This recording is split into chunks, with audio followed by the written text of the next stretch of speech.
Allez, salut à tous, c'est Matt, on se retrouve en ce vendredi 29 juillet, j'espère que vous allez bien. On va parler un petit peu des news, du fonda et tout. On va checker un petit peu Twitter, j'ai un sondage que j'aimerais bien revenir dessus. Et puis on ira voir les graphes, notamment quelques altcoins, juste après. On commence, vous le savez, je pense, avec le PIB américain qui est à moins 0,9, ce qui n'est pas très très bon fondamentalement. Et pourtant les cours montent. On parle de récession aussi, j'en viens juste après. Chômage plus important que prévu. Alors qu'en France on est, je crois, je vais l'avoir ici.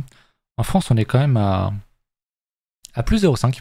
L'Allemagne 0. Donc en Europe, ça a l'air d'aller un peu mieux, en tout cas quelques gros pays. Donc tant mieux pour nous, j'ai envie de dire, très clairement. On a une réaction à chaud, très rapide. On a eu un gros dump sur BTC et tout, et puis ça a très vite ravalé pour repartir à la hausse. Pareil, il y a du coup le dollar qui a perdu de la force face à l'euro, et j'avais un long sur l'euro, donc ça m'a plutôt bien servi. J'avais copié-collé ici ce qu'avait partagé Tilt sur Discord, puisque Tilt ne fait plus de vidéos pour l'instant en tout cas. Donc très clairement, en théorie, on a enclenché aux États-Unis une récession, c'est-à-dire 2 trimestres de suite dans le rouge. Sauf que là, bon, ils sont un peu en train de changer la définition parce qu'en vrai, c'est vrai que c'est n'importe quoi. Tu regardais c'était en 2020, il y avait théoriquement une récession parce que 2 trimestres de suite dans le rouge, et puis derrière tout a explosé à la hausse. C'était à l'époque du Covid. Donc ils changent la définition. Toujours marrant de faire ça. Quand ça t'arrange pas, tu changes la définition et tout de suite ça va mieux. Mais qu'est-ce qui est intéressant là-dedans, c'est que même si on parle de récession, même si le PIB est négatif, même s'il y a du chômage, et ben le prix est quand même bon. On le verra juste après sur le SP, si j'oublie pas, sur le BTC, le prix est bon. Le prix monte, alors que fondamentalement c'est pas bon. Pourquoi? Parce que le fondamental n'explique pas tout.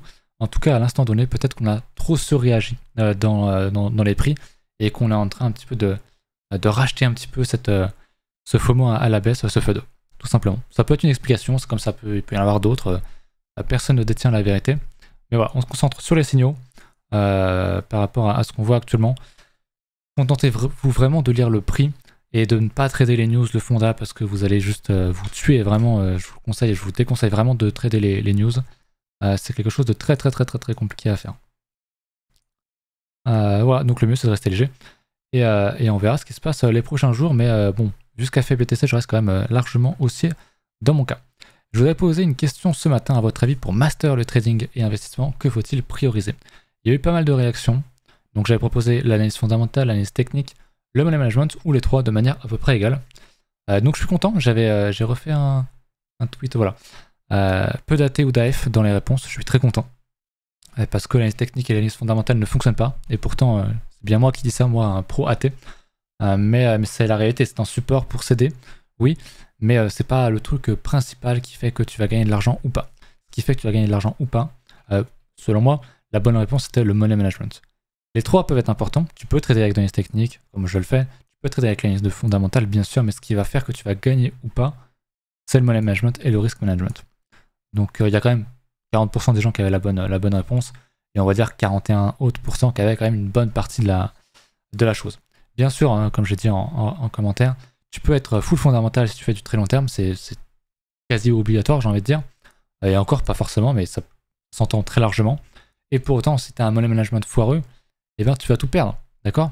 C'est comme ça que des gens qui avaient idéalisé le Luna se retrouvent à faire banqueroute. Parce que peut-être qu'ils s'étaient trompés sur le fondamental, peut-être qu'ils avaient trop idéalisé Luna. Vous me direz oui, mais c'était de la merde, machin, maintenant c'est facile à dire après. Mais même si c'était pas le cas, quelque chose peut être très bien tomber à terre alors que c'était un truc fondamentalement extrêmement puissant. Donc, money management, c'est le seul truc qui vous fera gagner de la thune sur du court comme sur du long terme. C'est important de revenir là-dessus. Je vous le disais, le SP500, annonce de récession, puis on fait que casser des structures. Donc, encore une fois, le fondamental, c'est bien. Ça te donne une tendance. Mais si tu casses cette tendance, attention. Peut-être qu'on va... voilà, on peut très bien aller plus haut pour refaire un plus bas derrière. Mais c'est bien de coupler le fondamental avec autre chose. Pourquoi pas latter. Et dans tous les cas, avoir un money management, j'allais dire décent, mais irréprochable, plutôt. Voilà pour ça, donc c'est ce que j'ai dit actuellement. Voilà pour ça, c'était le petit point Twitter. Dites-moi ce que vous en pensez, si vous êtes d'accord avec moi sur le money management, etc. Je referai un thread qui reparlera de ça, peut-être même un document pour parler de money management, parce qu'en vrai, partout sur toutes les docus, tous les youtubeurs, tout ce qui est même formation payante et tout, les gens s'axent soit sur le fondamental, soit sur le technique, soit sur les deux. Et le money management, c'est genre 10% du truc, alors qu'en vrai, c'est 80% du travail d'un trader, le money management et le risk management. Le reste, c'est juste un support, comme j'ai dit, et c'est très important, bien sûr. Mais le plus important pour moi, c'est le money management. Et c'est avec le temps que tu construis ça et que tu comprends ça aussi. Parce que pareil, moi en 2017, le money management, j'en avais rien à foutre, hein. Et aujourd'hui, bon, c'est quand même un peu différent. On va aller sur les graphes, si vous voulez bien. On va retourner ici. On va commencer avec Bitcoin, on ira voir Ether, tout ça après. Et les marchés tradis. Alors, bah, c'était quand mercredi, c'était quand même pas très bon. On était en train d'avaler à la baisse en hebdomadaire. Et boum, réaction acheteuse sur BTC. On a avalé tout et on repart de plus bas, j'ai envie de dire, comme en 40. C'est-à-dire qu'on a un petit peu push un peu plus bas ici pour finalement tout ravaler à la hausse sur l'annonce de la récession. C'est-à-dire qu'on a eu les chiffres du trimestre américain qui sont dans le rouge. Et pourtant, bam, on pète tout à la hausse. Comme quoi, là, je sais qu'il y a beaucoup de gens qui comprenaient pas. Je l'ai vu sur Twitter, pas que dans ma commune, hein, mais des gens qui shortaient, qui comprenaient pas annonce de récession, pourquoi on pump. Ce que je disais, le fondamental, c'est bien, ça explique pas tout, comme l'analyse technique, comme tout le reste. Voilà. Mais là, on a un truc en termes de prix qui est très intéressant. On est en train de faire un truc, je vais vous montrer concrètement. On avait donc un range, donc tendance baissière, globalement. On arrive d'une tendance baissière, on fait un range comme ça, on casse, on réintègre et on recasse ce plus haut là. Donc ici, hein. Alors il faudra confirmer sur une cassure daily bien sûr au-dessus de ça, mais c'est quelque chose de très bullish. C'est-à-dire que on a la première cassure, mais parfois vous connaissez, c'est un fake out, et derrière on réintègre et on vient tout défoncer comme on l'a fait dans toutes les descentes. Juste avant, hein, comme on l'a fait ici. On a cassé ici, bam, on réintègre, on se casse la gueule. On l'a fait ici aussi, on casse ici, bam, on réintègre, on se casse la gueule. Mais non, là c'est on reteste et on revient refaire un plus haut sur le premier, la première sortie, et ça c'est quand même quelque chose d'assez bullish. Donc j'aime bien, donc très clairement si on casse ce niveau là, on va jouer des gros achats en 15 minutes, en 1 heure, en H4 sur BTC. Très franchement, jusqu'à ce qu'on revienne sur mon fameux niveau, des 28K que je vise, voire même sur le Vegas Daily. Moi j'y crois beaucoup, malgré le fonda, mais encore une fois peut-être qu'on a survendu cette récession et tout ceci. Donc faut pas l'oublier. Et puis même les marchés peuvent monter même si les États-Unis sont en récession. Après c'est vrai qu'il faut le dire, il y a quand même de très bons chiffres côté, je vais remettre mes dessins. Il y a eu de très bons chiffres côté Apple et Amazon. Je crois qu'Amazon a fait un plus 10% en post-market, donc ça aide. On va pas se mentir, ça aide sans doute beaucoup. Au niveau du H4, malheureusement mon entrée était pas très bonne. C'était un très bon niveau à payer. Bon, vous savez, je paye pas, j'ai pas payé ce niveau, je suis sur le Forex en ce moment. Je vais revenir sur les cryptos parce que je vais avoir un partenariat avec un exchange là. Donc on va essayer de rebooster un petit peu tout ça sérieusement sur le Discord aussi. Et malheureusement, on a cassé le Vegas H4. Par contre, maintenant, si on y revient, très clairement, c'est des niveaux que je vais payer dès qu'on aura cassé ce niveau-là. Et pareil, le Vegas H1, je sais pas s'il va me le mettre.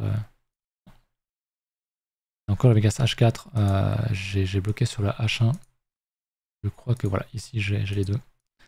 Pareil, le Vegas H1, là, il y a sans doute des très bons bugs à échoper quand on va retomber dessus. Donc j'aime beaucoup le price action. Honnêtement, c'est un peu cas d'école, mais j'aime bien la structure. Donc billet quand même plus haussier. A priori, si on casse les 24.3 là, en daily, billet fortement haussier. Très clairement. On m'avait demandé une analyse aussi sur l'euro. Mais bon, pas grand chose à dire. Alors j'ai plein de dessins, je suis désolé. On est revenu sur la parité. Pareil, niveau fonda, c'est pas très bon. On est tous surendettés, machin et tout. Ça fait longtemps qu'on l'est. Ça veut pas dire qu'on n'aura pas de phase haussière un peu. On est sur la parité, donc 1 euro égale 1 dollar à peu près. On l'a touché, on est passé légèrement en dessous. On a des gros niveaux techniques ici à potentiellement aller chercher. On s'arrête sur cette structure ici, ce qui est bien. Pas impossible qu'on ait une réintégration. Là, je vous fais une analyse hebdomadaire. Mais qu'est-ce qu'on pourrait avoir? On pourrait avoir une déviation ici. Vous voyez, ce gros support là, si on vient réintégrer, il y aura sans doute un gros buy à prendre ici. Alors, c'est de l'hebdomadaire, donc évidemment, personne va tenir des positions comme ça sur des mois et des mois. Mais en H4 daily, moi je vois un truc qui me fait penser qu'on pourrait casser à l'eau, c'est qu'on a une grosse structure ici. On a un range ici, et on a cassé en bas. On a fait une déviation ici, et on réintègre, et pour moi c'est plus des endroits où acheter, donc j'aimerais beaucoup qu'on casse ça. Donc ouais, dans ce range là, je serais plus à la hausse, pour aller chercher pourquoi pas un gros niveau ici que j'avais tracé, je sais même pas ce que c'est ce truc vert là. Ah bah c'est l'ancien, hein, c'est le gros niveau, ok. Donc dans un premier temps, revenir TP ici, puis après si on casse vraiment ça, bah, on va s'orienter sur de gros achats, hein, si on commence effectivement à réintégrer ça, qu'on fait ça, il y aura des gros achats ici pour des très gros swings Mais moi, je suis plus de l'intraday sur le Forex. Donc voilà, c'était le petit point euro. Écoutez, hein, ça fait toujours plaisir. Au niveau de BTC, il n'y a pas un funding démentiel. Au niveau de l'open interest, ça suit gentiment. Ça achète quand même beaucoup sur le CVD. C'est un peu le seul point négatif que je vois actuellement. C'est que ça tryhard sur le... Il y a quand même une grosse poussée sur les achats. Malgré le fait qu'il y a quand même beaucoup de BR. Sur le spot, ça suit. Honnêtement, ça suit de manière un peu plus raisonnée, je trouve, que sur les futurs. Par contre, encore une fois, c'est là mon gros doute, c'est que sur les futurs en collate BTC, ça ne suit pas. Ça ne suit pas. Donc attention. Attention, je pense que les gros ne sont pas encore à fond dedans. Il manque encore des signaux. Mais ça ne veut pas dire qu'on ne peut pas avoir de phase haussière. Mais quand même, ça nous dit que, attention, on n'est peut-être pas si bullish que ça. Il y a encore beaucoup de gens qui sont sur les freins. Ça, c'est les alts, on verra. Juste après, je voulais voir peut-être un peu de Kingfisher. Ça s'est pas mis à jour sur les low leverage. Je vais tenter les all leverage. Pour voir si ça me sort quelque chose. Au niveau du marché, qu'est-ce qu'on a de bullish aujourd'hui? Ample Force, ok. LivePeer, pas mal, hein, bientôt top 100. Bitcoin Gold aussi, qui fait des grosses perfs. On voit que sur le mois, globalement, il y a quand même de très grosses perfs. Hein, du 300% pour un top 44, c'est quand même pas mal du tout. Synapse aussi.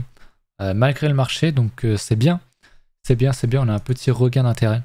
Si je regarde aujourd'hui, c'est quand même très vert aussi. Je vais regarder dans la semaine. On voit qu'il y a quand même beaucoup de vert, donc on a une respiration sur le marché. Comme j'ai déjà dit, il faut lui laisser une chance d'arriver. Oui, la tendance de fond est baissière, il faut faire très attention et se barrer au premier signe bear. Mais il y a quand même il y a quand même un bon swing à prendre, je pense, pour aller chercher les 2800. À mon avis. Est-ce que Kingfisher, voilà, ouais. Ça aussi, c'est quand même pas très bon. Hein. D'un côté, je vois beaucoup de bear, beaucoup de bearish. Et d'un autre côté, je vois ça où ça market buy un max.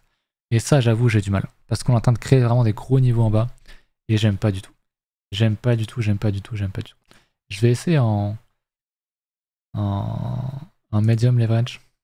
Pour voir s'il m'affiche quelque chose ou pas. Mais ça, j'avoue, je suis pas fan du tout. Pour être très franc. Sinon, au niveau des alts. Alors, je suis sur... hop, au niveau des alts, ici. Je vais essayer de vous afficher ça en plus grand. Bon, le cours, on s'en fout. Ce qui nous intéresse, c'est ce gros footing négatif. Hein, je vous en parle depuis très longtemps. On a poussé en bas, on pousse. On casse. On a un Ether qui est très fort, beaucoup plus fort que BTC. Et pourtant, il y a encore pas mal de funding négatif. Donc, moi, je pense vraiment qu'on peut avoir un gros rallye sur Ether. Et pourquoi pas revenir au moins à 2300, même pourquoi pas revenir jusqu'à 3000. Pourquoi pas refaire un peu bas derrière. Mais il y a un move à jouer. Et si on voit vraiment une grosse exagération à la hausse, faudra sortir et quitter le Ponzi, entre guillemets. Ok. Et ouais, on voit qu'on n'a pas du tout les mêmes chiffres quand il y a beaucoup moins de leverage. Il y a des gros niveaux au-dessus. Donc oui, c'est quand même déjà bien différent. Dommage que ce soit bugué sur les low leverage. Je sais pas pourquoi est-ce qu'il veut pas me l'afficher. C'est un peu dommage. Peut-être optical, peut-être qu'il va me sortir un autre truc. Affaire à suivre. Mais voilà ce que je vois. Hein. Au niveau des terres, on vient de le voir. Ce qui m'intéresse beaucoup, vous le savez, c'est l'autre, c'était au-dessus. Ether BTC qui est juste ultra bull. Je vous l'ai dit, je vous le redis, on a un range parfait. Déviation au-dessus, donc fake out, c'est pareil. On réintègre l'objectif, c'est la borne basse. On l'a fait, on a même fait une déviation. Pareil, hein. Objectif d'une déviation, c'est la borne d'en face. Et quand on fait un setup de range comme ça, où on casse en haut puis en bas, ou en bas puis en haut, l'objectif c'est d'aller rechercher la première déviation, donc ce niveau-là, et d'aller repartir en tendance contre ça. Ça paraît, actuellement je suis d'accord, hein, ça paraît mais impossible de voir Ether sur perf BTC et de voir les alts péter alors qu'on a un fondamental et une macroéconomie qui est globalement au fond des chiottes. Mais comme je vous l'ai dit, le fondamental n'explique pas tout, peut-être qu'on a surréagi ou peut-être juste que BTC, enfin les alts doivent péter parce que c'est comme ça en fait. Le marché a raison. On cherche toujours on sait tous que le marché est irrationnel et pourtant on cherche tous à rationaliser les mouvements. Donc attention à ça. La première info, c'est le prix. Le prix avant le fonda, le prix avant tout le reste. Et bien sûr, le money management, comme j'ai dit, c'est le plus important. Et on est quand même sur une tendance de fond qui est haussière sur Ether face au BTC. Et si on casse ça, c'est ultra haussier. Ça serait vraiment ultra haussier. Première target, c'est ici. Je crois pas tout de suite à la parité entre guillemets au flippening entre Ether et BTC. c'est vraiment pas pour tout de suite. Ça arrivera peut-être avec le, alors pas avec le merge, mais avec Ethereum 2.0 une fois que ce sera vraiment fini. Peut-être un jour, moi j'y crois pas trop. Je vous avoue que j'y crois pas trop. Pour moi, cette charte va rester en range, mais en range, en mensuel, en annuel. Là on est sur de l'hebdomadaire, donc on peut voir des tendances. Pour moi, un Ether qui aurait une cap plus forte que celle de BTC, ce serait peut-être dans 10 ans, tu vois. Pour l'instant, c'est beaucoup trop tôt. Mais, qui sait? Encore une fois, on sait pas. C'est vrai qu'Ether a un énorme potentiel. Pourquoi pas? Mais c'est pas le sujet. C'est franchement pas le sujet. Ok, bon, ce truc-là sur l'optimal, pas très opti en vrai. Je vais retenter un coup le low leverage. Là que j'aimerais bien voir ces chiffres-là, c'est quand même très intéressant. Donc voilà, pour ça, on va regarder du coup un peu plus spécifiquement les alts et vos alts, puisque c'est ce qui vous intéresse le plus, j'imagine. J'ai pas fait gaffe, mais j'ai pas très bien centré tout ça. Hop. Est-ce que c'est mieux comme ça? J'arrive pas à voir. C'est un peu trop à gauche, et là c'est un peu trop à droite. Compliqué cette histoire. Il veut pas me le mettre bien là. Je vais réessayer. Désolé pour ça. Ah, ça me fait forcément un écart, je peux pas le mettre. Bon, écoute, on va laisser comme ça. Il y aura un petit. Je sais pas si vous le voyez, moi j'ai un petit côté, une petite bande de noir à gauche. Bref. Il veut pas charger. Fail, ok, je sais pas pourquoi. Tant pis, passons à vos alts. Du coup, on m'avait demandé le EGLD. On va recommencer déjà. On va regarder EGLD ici, donc le aileron, on va regarder ça sur Binance. Qui est pas très bon. En toute franchise, tant qu'on ne se réaffranchit pas de ce support-là, j'irai pas acheter. Idéalement, on casse ça et on va voir en daily, il y a forcément une structure. Il y en a sur le GRT aussi, voilà. Un peu plus en retard, mais si on casse ça, globalement, ça serait très bon. Vraiment très bon, donc idéalement, pareil, déviation ici. On casse, on prend un retest. Et derrière, l'objectif, c'est pourquoi pas aller rechercher voilà, ce gros niveau-là en target final. On prendra des profits avant, bien sûr. Mais pourquoi pas. Puis pour du long terme, c'est très intéressant aussi. Je veux dire, GLD, il a dû prendre moins 95, quelque chose comme ça. Moins 93, donc ça reste intéressant si vous êtes là pour plusieurs années. Avec un money management adéquat, bien sûr. Donc à surveiller ce qui va se passer en daily sur ce token. J'ai regardé le GRT tout de suite. Et puis on ira voir ensuite les datas. Ok, le GRT a déjà une config bien différente. Alors lui en daily, il a déjà pété. Donc c'est bien. Il nous a cassé ça. C'est cool, ce que j'aimerais, c'est pouvoir re-rentrer sur un petit dump. Ça serait l'idéal. Donc on confirme aujourd'hui. Et puis pareil, hein, objectif max. C'est ce retest ici. Donc il y a sans doute, même si on paye ici, en vrai, il y a peut-être un trade à prendre. Quel enfer ces trucs. Je vais mettre ça bien. Hop. Voilà. Même si on vise en dessous, il y a quand même un bon R en vrai. Donc pourquoi pas. Faut voir si on a un petit Fibo ou quoi pour aider. Le mettre en. Comme ça. Ok, le 38.2 est quand même assez haut. Ça serait vraiment ma target max. Ce qui fait un bon R. En vrai, c'est correct. J'aime bien le GRT. J'aime bien GRT. Mais à suivre en H4 pour choper une entrée en vrai. Il y a sans doute moyen de faire quelque chose. Et puis pareil, hein, si on réintègre, si on commence à faire ça, sauf qu'il peut. On se casse. On se casse, on se casse, on se casse. Et tant pis. Maintenant, au niveau des datas, je crois que c'était celui-là. Voilà. On a donc EGLD qui est ici. Ce qui m'intéresse, c'est ce gros founding bear là. Gros founding bear très long.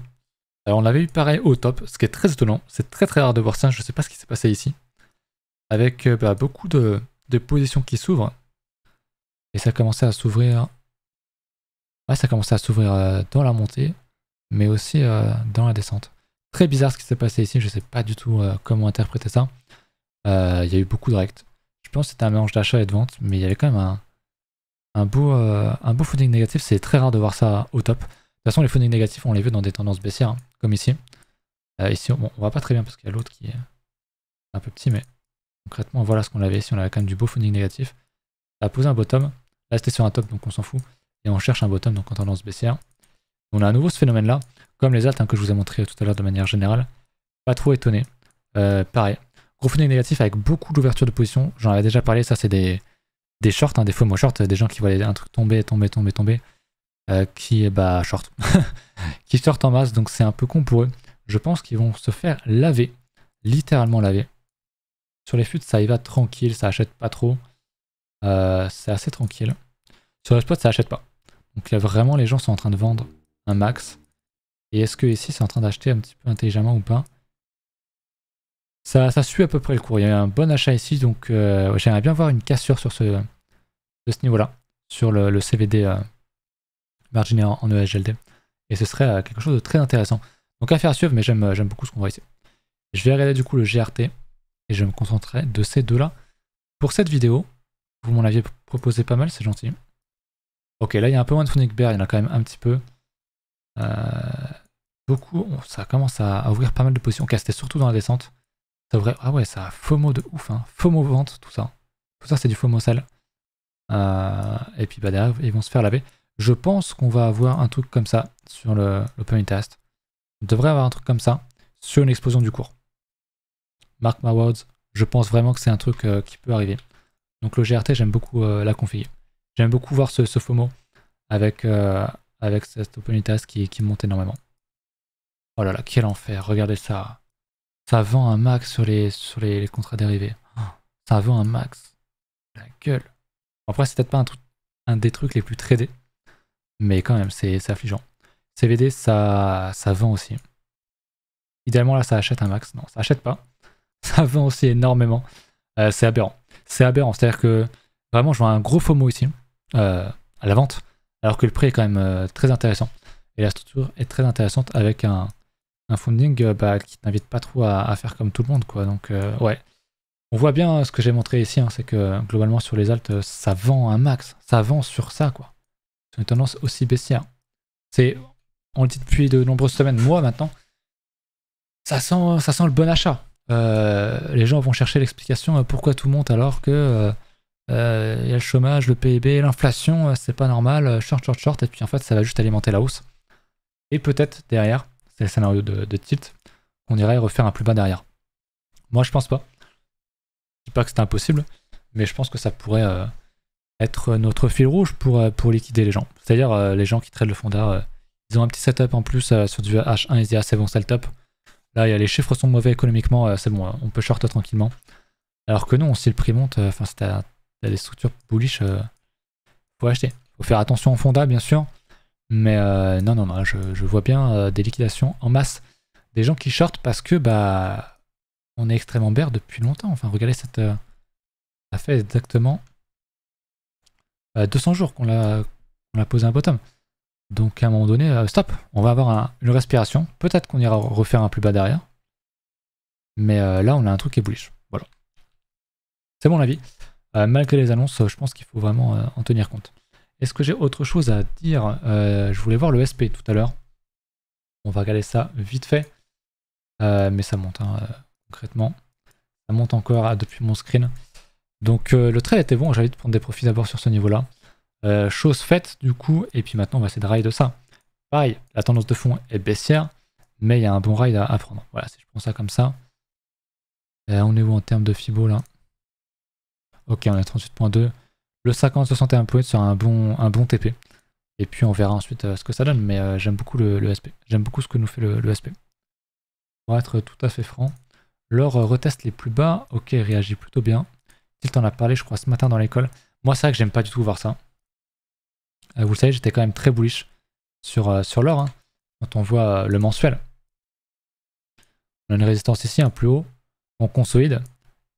Je suis bullish à condition qu'on vienne casser ce niveau-là. Si on casse ça, je suis l'homme le plus bullish sur Terre sur l'or. Alors que je considère l'or que c'est un truc de boomer, tu vois. Si on fait ça, je suis extrêmement bullish. Maintenant, si on pose plutôt un M-top, hein, donc un double top, bah, on verra plus tard. Hein. Si on fait pourquoi pas une déviation, ok, j'achète. Mais sinon, je vois pas trop comment acheter ici. Moi, j'aime pas du tout acheter un niveau qui est testé, retesté encore et encore et encore. Ça marche mieux, je suis d'accord, sur les marchés tradis. Mais franchement, un niveau, même si celui-là on le compte pas, une mèche, deux mèches, trois mèches, quatre mèches. Ce qui est fou, c'est que sur le tradis, ça marche ça. Des fois, ça marche vraiment. Genre, on va même pas mêcher, on va même pas faire ça pour aller niquer les stop loss. Non, des fois, c'est juste ok, t'avais le meilleur achat et explosion. Ça arrive. Mais moi, je suis pas du tout confiant en voyant ça. Alors si j'achète ça, parce que j'ai setup, raison fondamentale, tout ce que tu veux, si j'achète un truc comme ça, mon stop est plus large. Mon stop, il est genre comme ça, et je me dis, j'achète ça, c'est pour aller prendre un 2 de R, quelque chose comme ça. Et voilà, j'ai un stop qui est large pour pas me faire niquer sur une déviation, par exemple. Mais j'avoue que payer un niveau comme ça, moi jamais je peux. Je sais pas vous, moi je vois un truc comme ça, je me dis, mais en fait, c'est parce que je suis matrixé des cryptos. Un truc comme ça sur BTC, ça arrive jamais. Jamais. Tu fais forcément le petit move de quelques dollars pour aller niquer le stop loss et pour aller te niquer. C'est tout. Mais là, pour l'instant, c'est bien. Donc ouais, l'or, moi j'attends vraiment qu'on casse les plus hauts. Et là, on aura une grosse consolidation, une grosse confirmation de cette cassure et de cette consolidation, pardon. Et ce serait très bullish pour l'or. Et je deviendrai peut-être un boomer de l'or. Il y a moyen. Et il y a même moyen que j'en achète un petit peu sur FTX. Parce que je vous le rappelle, il y a des contrats or sur FTX. Peut-être ailleurs. Mais voilà, je regarde beaucoup ça en ce moment. C'est intéressant. Au niveau de Coinbase, je crois qu'on... Oh, Coinbase, pas très bon. Coinbase s'est fait dump ses tokens par un fonds d'invest aussi. Je sais pas si je vous l'avais déjà dit. Je sais plus le nom, je crois que c'est Ark Investment, je sais plus quoi. Qui lâche sur Coinbase. Donc c'est peut-être une news à pas trop prendre en compte si on veut comparer au reste du marché. Parce que voilà, MicroStrategy, lui, est plutôt pas mal. IK s'y consolide.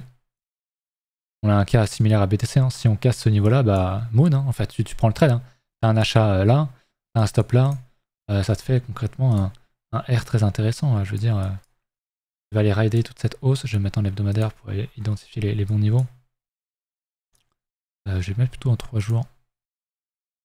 Voilà, ça te fait. Voilà, tu peux aller TP. Sur le marché trading, on va souvent chercher les plus hauts. En target, tu peux avoir un 3 de R facile. Et on pourrait peut-être même aller plus haut. Donc, un bon achat à faire. Un bon achat en ce moment, à mon avis. Moi et Tilt, hein, je parle pour Tilt aussi, il est quand même plus orienté à l'achat. Par contre, on est prêt à se barrer si on réintègre et ciao. Il faudra vendre, il n'y a pas de souci. Mais on est plus orienté à l'achat. Voilà pour ça. Est-ce que j'ai autre chose à ajouter? Je crois pas. Je regarde un petit peu mes notes. Mais non, j'ai pas parlé du total. J'ai parlé du total 2 la dernière fois. Mercredi. J'avais parlé du total 2. Bon, le total se ressemble beaucoup. Mais il se trouve que sur le total, on est quand même pixel. J'avais tracé un niveau. Pixel. Globalement, vraiment pixel. Donc, très intéressant. Ça marche bien. Ça marche très bien. Donc, on est sur un beau retest. Je vais regarder en daily. Ça marche mieux aussi, ce retest ici, hein, de ce niveau-là. Un peu moins fucked up que BTC, même si on a fait une petite mèche ici. On l'a cassé, ouais. Typiquement. Je pense que je disais, voilà. Ce niveau-là. Hop, on fait une petite mèche en dessous. Juste quelques dollars pour prendre ton stop loss et on repart. Ce qui arrive aussi sur les marchés tradis. Mais sur BTC, c'est systématique. Voilà, c'est vraiment systématique. Et voilà, on casse. Et là, pour le coup, voilà, on a fait la clôture au-dessus. Donc, très bullish. Très bullish. On voit que le marché crypto est prêt à repartir. Pour moi, il y a des achats à faire maintenant ou demain ou très prochainement parce que je sens vraiment la hausse arriver. Moi, tilt. Peut-être qu'on va se foirer complet. Hein. Mais dans ce cas-là, t'achètes ici, bien sûr. T'achètes ça. Ton stop, il est là. Et tu peux rider une vraie hausse, là. Hein, je veux dire, on remonte rechercher des niveaux par là. T'as un très bon R. Donc, et en plus, avec un très beau setup selon moi en termes de price action, t'as rarement un truc aussi propre. Et il faut le prendre. Là où vous voyez sur le total market cap, on l'avait pas cassé ici. Je viens de me rendre compte de ça. Ici, on l'avait bien cassé, on l'avait vite réintégré.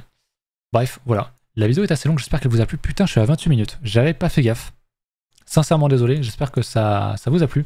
On se retrouve dimanche tout seul puisque Tilt est parti en vacances. J'ai appris ça en même temps que tout le monde. Il a posté une annonce. Donc voilà, on se retrouve très bientôt ce dimanche du coup pour une nouvelle vidéo.